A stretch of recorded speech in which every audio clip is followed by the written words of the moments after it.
Fala, Rovai, o editorial do Fórum 11:30. Queridas, queridos e querides, fiquem membras, fiquem membros, fiquem membres. Este canal precisa de você para fazer jornalismo de qualidade. Aproveite este momento e vai lá, se associa ao Fórum nessa luta pela democracia contra o fascismo. O tema de hoje é o indulto que o Bolsonaro deu, a graça, né? Porque como o Vadir nos explicou, a graça é para uma pessoa só, o indulto é para um coletivo de pessoas. A diferença é essa. Então, a graça que o Bolsonaro concedeu ao Daniel Silveira, que foi condenado a 9 anos, 8 meses de prisão, uma multa de aproximadamente R$200 mil e a cassação do seu mandato como deputado e a sua ineligibilidade por 8 anos. O Bolsonaro falou, não, eu decido, eu conversei aqui, é o seguinte, é liberdade de expressão, está errado o Supremo, então eu vou eliminar a lei e vou fazer cumprir. E quero ver quem vai dizer o contrário. O Pedro Serrano, de forma muito firme, explicou aqui para a gente, já nesse Fórum 11:30, que o Bolsonaro, ao fazer isso, se coloca como guardião da Constituição, ou seja, ele está acima do Supremo, ele é o Supremo Führer, ele é o Hitler do nosso país. Ele se coloca como um ditador que prescinde de leis ou de judiciário.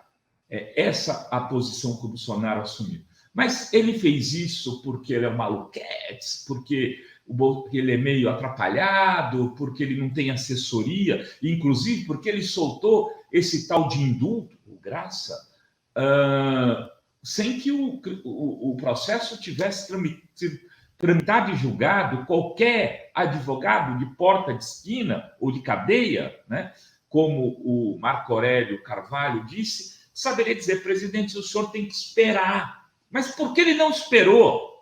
Porque o Bolsonaro quer sangue, o Bolsonaro quer colocar o país num conflito, num incêndio, quer que as instituições se coloquem em guerra. O interesse dele é a confusão, a estratégia dele é o caos. O Bolsonaro quer o caos no país para poder disputar as eleições com alguma chance. Ele sabe que ele está derrotado se a gente tiver, de agora, 22 de abril, até o dia da eleição, em outubro, relativa tranquilidade democrática, sabendo que tranquilidade social a gente não tem, que as coisas estão aumentando, que o pepino está mais caro, o feijão, o arroz, a carne, que as pessoas não conseguem mais pagar aluguel, que tem uma crise social terrível, que a inflação vai passar de 2 dígitos, que a violência está maior nas cidades, nas metrópoles, que as ruas das metrópoles se tornaram acampamentos. O país parece que vive uma guerra, tamanha a explosão da fome e da miséria. Se o processo democrático continuar sem grave crise institucional, Bolsonaro perdeu as eleições. Então ele precisa da crise, ele precisa do caos, e ele combinou essa crise, esse caos, com os generais que governam o país com ele. Esse jogo é um jogo armado, é um jogo que foi discutido também, pelo que começa a aparecer, com os líderes do Centrão. A declaração do Rodrigo Pacheco é extremamente preocupante. Ele dá constitucionalidade, como advogado, inclusive, né? Fala de forma técnica que não tem como o Congresso não acatar o decreto do Bolsonaro, porque seria um ato ilegal.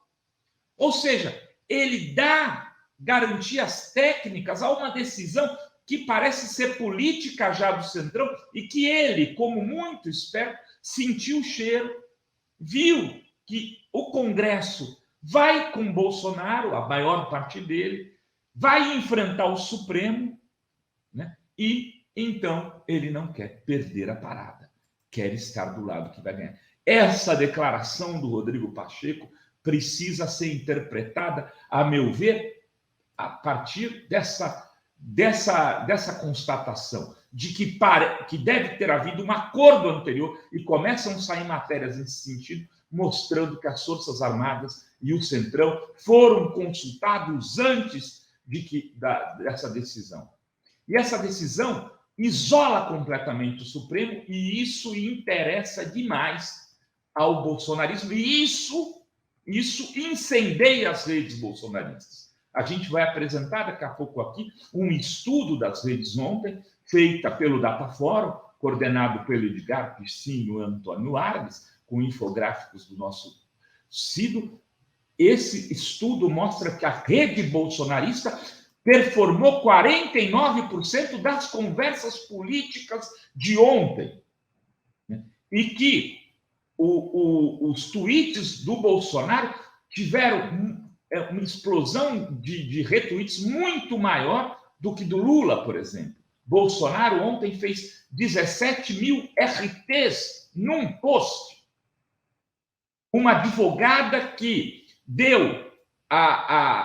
fez a defesa do bolsonarismo, ontem foi a segunda maior influencer da rede. As redes bolsonaristas compraram a decisão do presidente e, a partir dessa decisão, se tornaram ainda mais fortes para poder guerrear. A estratégia do Bolsonaro não é um ato de sandice, não é uma loucurinha de um cara que quer simplesmente desafiar o sistema. É uma estratégia política extremamente bem conduzida e combinada com atores importantes que podem botar fogo no país, porque só tem um jeito agora do Supremo reagir, que é derrubando o indulto do presidente. Ele não tem outra coisa a fazer, o Supremo Tribunal Federal, que não seja isso. E se Bolsonaro, na sequência, falar: quero que se dane, se tiver que botar as Forças Armadas para fechar o Supremo, colocarei para fazer respeitar a lei, que é a possibilidade de eu fazer esse bulto. Aonde o país parará se isso acontecer? Essa é a aposta do Bolsonaro. E aí entra um novo elemento nessa questão, que é o que devem fazer as oposições, o que devem fazer a esquerda, o campo progressista, diante disso. Primeiro, tem que pedir o impeachment. Só cabe, nesse momento, o pedido imediato do impeachment de Bolsonaro por ele ter ferido a Constituição, com base nos argumentos já expostos pelo Pedro Serrano, que Bolsonaro se colocou como guardião da Constituição, como superior ao Supremo, e isto só houve na história democrática recente, na Alemanha de Hitler. Com base nisso, tem que pedir o impeachment. 1. 2. Tem que enfrentar nas ruas o bolsonarismo. O bolsonarismo já está chamando uma manifestação para poder ir às ruas. As oposições têm que fazer os seus atos, e aí vai ter que ver como conduzir isso para não levar ao conflito nas ruas.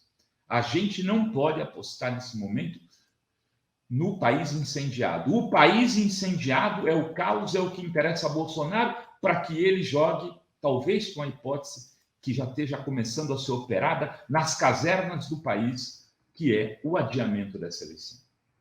O adiamento dessa eleição entrou como hipótese plausível a partir de agora. E pode ser, o jogo do Bolsonaro pode estar levando a essa tentativa da construção dessa hipótese. É ainda a hipótese mais presente? Não, mas já é uma carta na mesa.